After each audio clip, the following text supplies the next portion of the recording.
Hi, we're getting a double dose of X-Men this month, and this is my thoughts on X-Men issue 3, written by Jed MacKay and drawn by Ryan Stegman, with inks by JP Myers and Livesay. Full spoilers ahead, so you're forewarned. There are many things I like in this issue, which is a lot more than the past two issues. I feel like we are seeing a little bit more of the Doctor Strange MacKay rising to the surface here. There's still bits that I'm at best, meh about. I'll point that out when I get there. Um, right off the bat, the factory is under attack by some mechanical goons and Vanisher.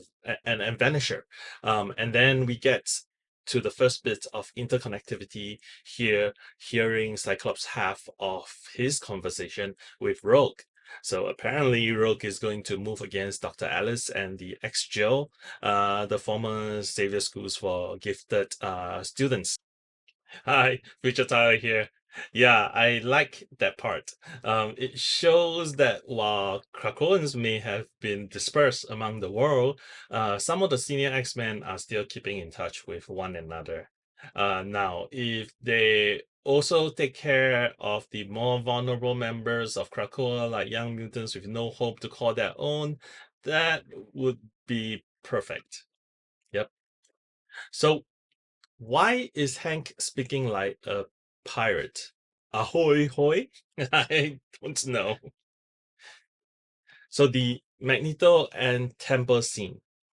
That is one that I did not really like. But only one half of it, the Magneto half.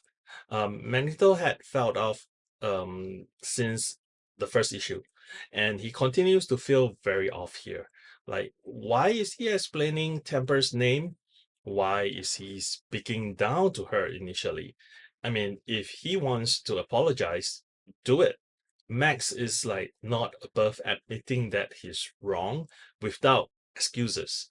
Plus, Temper was put in the pit for defending Krakoa, for killing mercenaries and pirates, I think, attempting to harm Krakoa.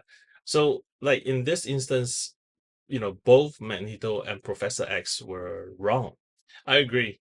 It is slightly less grating on the reread, but it still does not sit well with me. The temper half of this conversation is much better.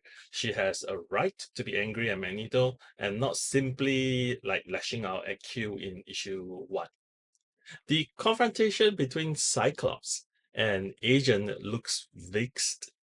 I felt Scott's anger there. He has every right to be angry. And like Q said in this issue, Cyclops was right. I mean, Scott's voice here felt very, very true to himself. Yeah, the confrontation between the two in the diner is the best part of this issue. Cyclops openly threatening to make X-Men a brotherhood, and tearing down the moral high ground that Agent Ludwig was standing on is pretty sweet. And there are connections with other X books embedded in the conversation. The NYX connection is very subtle here, and it is that the truth seekers are everywhere and not just in New York City, and that shade against Havoc. I mean, he's a mess. Alex, I mean, not Scott. Well, maybe. Scott held it together long enough until the end, where he had a panic attack, which is a surprise turn of event, but that does not feel off to me. Scott has gone through a lot of trauma recently, and he did not have any emotional support at the moment. Well, as for the fight in the factory, it still feels a bit like, let's get to know the X-Men and their powers. There's a lot of exposition here, which I do not mind, but it felt forced here. It is very much I am a ninja, I am a tank, I grew up in the demon dimension, etc., etc. Yeah, it feels odd that they are finishing one another's sentences. I think the conversation is, and the speech bubbles should have reflected that, a psychic conversation. That would have made sense with like overlapping thoughts instead of one finishing another's sentence. And it is not as if the thought bubbles were not present here. Exposition aside, that temper scene is pretty badass though. I'm not quite sure about Magic's ability to see souls. That one is yeah, but it's fine. I mean, a nitpick I have about a fight is how Q knew where to pour the water. If he cannot sense them, he would not know where to pour the water. Yeah, it would have worked better if he had dropped like a sheet of water over the entire area instead of just two pills over two invisible goons that he cannot see or sense with his mind. Stegman's art is always going to be divisive. I mean, I liked the art in the first two issues, and this one looks actually even better to me. So let me get through one bit that I do not like out of the way first. And again, that has to do with Magneto. He looks old here, given how Stegman makes all the other characters look younger than they should. And you know, after his rebirth and his resurrection, he's supposed to be younger, not old. And as I mentioned before, I'm also not vibing with how he's sitting on a floating throne. Agree.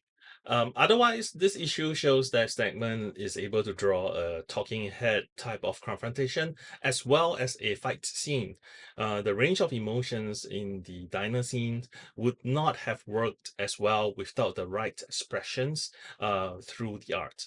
Yep, and I love his temper, the design, the colors, and the way her powers are manifested, and the amount of details in the background and texture, such as the wood grains, the pipes, and the patchwork of metal sheets in the factory, all the icy bits and snow, and the watery, invisible goons. The blueberry pie looks delicious though, and makes me want to make one today. The attack at the factory is a red herring, right? Vanisher is there to do something else? Wait, what? I mean, Vanisher was not mentioned or appeared anywhere else in this issue after the first page, and he has a job to do. What is it? Well, I had assumed that his role was to get the goons inside the factory, and then he bugged out. Okay, maybe I'm overthinking this. So in conclusion, I like one half of this issue a lot more than the first two issues combined. It is actually a 3 out of 5 for me. I agree. Without the Magneto scene, which grates on me, I would have bumped it up to say 3.25. But as it is, 3 out of 5 is where I land to after rereading the issue. So if you enjoy our review, please like, subscribe, share, and comment. Tyler out.